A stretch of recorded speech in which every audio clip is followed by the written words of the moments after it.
आप देख रहे हैं इंडिया न्यूज। शुरुआत करेंगे ब्रेकफास्ट बिना ब्रेक की। केंद्रीय मंत्री नारायण राणे को उद्धव के खिलाफ विवादित बयान देने पर गिरफ्तार किया गया, जिसके बाद कल देर रात महाड कोर्ट से जमानत मिल गई।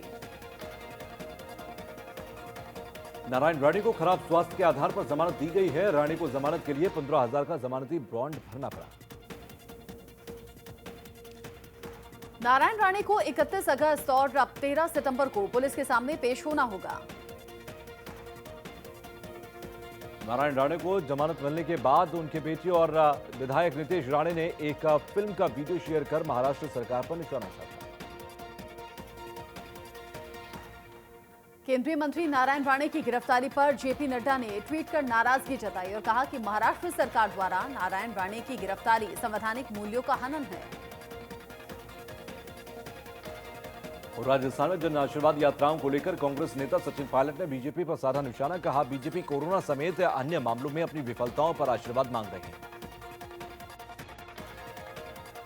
जम्मू में डोगरा फ्रंट ने महबूबा मुफ्ती के खिलाफ जोरदार प्रदर्शन किया। डोगरा फ्रंट ने तालिबान के हालात से जम्मू कश्मीर की तुलना करने पर महबूबा मुफ्ती की जमकर आलोचना की। कल्याण सिंह का अस्थि विसर्जन नरोरा के साथ काशी, प्रयागराज और अयोध्या में किया जाएगा। 27 अगस्त को कल्याण सिंह के फूल अस्थियों को अंत्येष्टि स्थल से चुना जाएगा। अफगानिस्तान के संकट पर पीएम मोदी ने रूस के राष्ट्रपति व्लादिमीर पुतिन से बात की। पीएम मोदी और पुतिन ने करीब 45 मिनट तक फोन पर बात की। पंजाब में सीएम अमरिंदर के खिलाफ 30 विधायकों ने मोर्चा खोला। विधायकों ने सीएम अमरिंदर को पद से हटाने की मांग की। यूपी के बाहुबली मुख्तार अंसारी की मुश्किलें बढ़ गई हैं। 24 साल पुराने केस में मुख्तार अंसारी पर कोर्ट ने आरोप तय किए। राहुल ने सरकार के नए एसेट मोनेटाइजेशन पाइपलाइन प्रोग्राम पर निशाना साधा और कहा कि इससे नौकरियां खत्म होंगी और चंद उद्योगपतियों को फायदा होगा। राहुल गांधी ने 70 साल में जो कुछ बनाया है, कहा कि सरकार उसे बेच रही है। उसकी नीति 2 से 3 उद्योगपतियों को ध्यान में रखकर ही बनाई जाती है। बिहार की जनता को 3 स्टेट हाईवे समेत 4 सड़कों की मिलेगी सौगात। सीएम नीतीश आज वीडियो कॉन्फ्रेंसिंग के माध्यम से करेंगे उद्घाटन। योगी आदित्यनाथ आज उज्ज्वला योजना की दूसरे चरण की शुरुआत करेंगे। 20 लाख महिलाओं को धुएं से मुक्ति मिलेगी। सीएम योगी आदित्यनाथ आज 12 बजे राज्य में उज्ज्वला योजना 2.0 का औपचारिक शुभारंभ करेंगे। मुख्यमंत्री इस मौके पर लाभार्थियों से बातचीत भी करेंगे। पंजशीर के लड़ाकू ने तालिबान को खदेड़ा। तालिबानी आतंकी पंजशीर से मोर्चा छोड़कर भागे।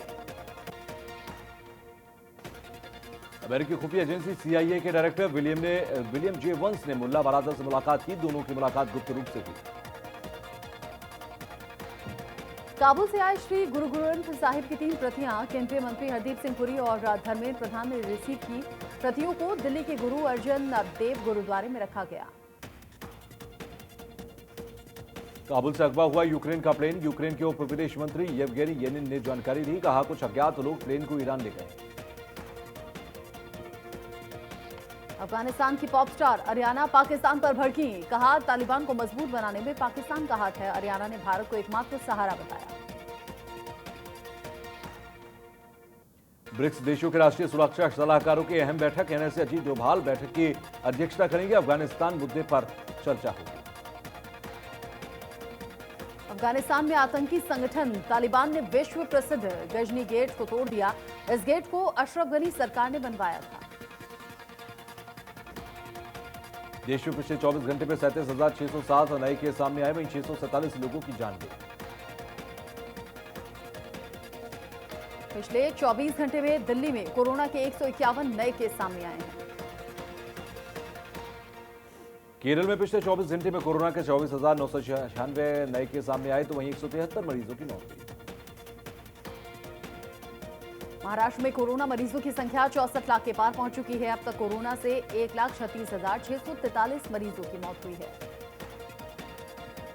महाराष्ट्र में एक दिन में 4,355 नए केस सामने आए, तो वहीं 288 मरीजों की मौत हुई। छत्तीसगढ़ में 24 घंटे में 47 नए केस सामने आए हैं। एक की मौत हो गई। मध्य प्रदेश में 24 घंटे में 5 नए केस सामने आए। यूपी में 24 घंटे में 26 नए कोरोना केस सामने आए, 2 मरीजों की मौत हो गई। कर्नाटक में पिछले 24 घंटे में कोरोना के 1259 नए केस सामने आए तो वहीं 29 मरीजों की मौत हुई।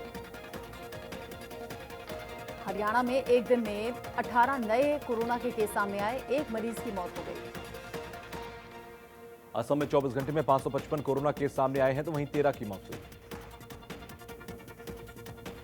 आंध्र प्रदेश में पिछले 24 घंटे में कोरोना के 1248 नए केस सामने आए तो वहीं 15 मरीजों की मौत हो गई। तमिलनाडु में 24 घंटे में कोरोना के 1585 नए केस सामने आए तो वहीं 27 मरीज की मौत हुई। गुजरात में 24 घंटे में कोरोना के 14 नए केस सामने आए हैं। राजस्थान में 24 घंटे के अंदर कोरोना के 10 नए मामले सामने आए।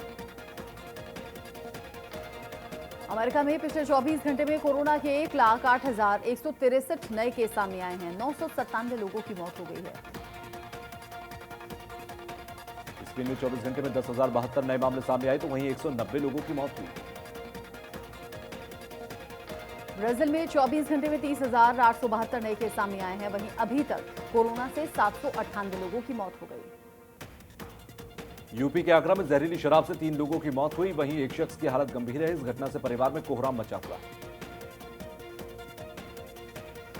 उत्तराखंड के रुद्रप्रयाग में तिलवाड़ा बावई के रास्ते में एक कार खाई में गिर गई। इस हादसे में एक शख्स की मौत हुई है, एक जख्मी हो गया। यूपी के बिजनौर में एक शख्स ने अपने जन्मदिन पर तमंचे से केक काटा। इसका वीडियो सोशल मीडिया पर वायरल हो गया। मध्य प्रदेश के इंदौर में हिंदू जागरण मोर्चा ने लव जिहाद के मुद्दे पर जोरदार प्रदर्शन किया। हिंदू जागरण मोर्चा ने डीआईजी के दफ्तर के बाहर प्रदर्शन कर अपना विरोध जताया। यूपी में फिरोजाबाद के सुहागनगर ठेका के पास शराब को लेकर विवाद खड़ा हो गया। इसके बाद 3 युवकों ने मिलकर एक युवक की पिटाई की। हरियाणा के गुरुग्राम में अवैध संबंधों के शक में 4 लोगों की मकान मालिक ने हत्या कर दी। बहू, किराएदार समेत 2 बच्चों को बेरहमी से कत्ल किया। यूपी के गाजियाबाद में बिजली न आने से लोग परेशान हैं और बिजली घर पर उन्होंने जमकर प्रदर्शन किया। इस दौरान लोगों ने बिजली घर में तोड़फोड़ भी की। लखनऊ के इको गार्डन में 69,000 शिक्षकों की भर्ती में ओबीसी आरक्षण को लेकर जोरदार प्रदर्शन हुआ।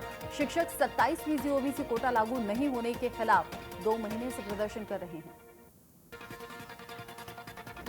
यूपी के इटावा में पुलिस मुठभेड़ में 4 बदमाश गिरफ्तार हुए। बदमाशों के कब्जे से लूटी गई मोटरसाइकिलों को पुलिस ने बरामद किया।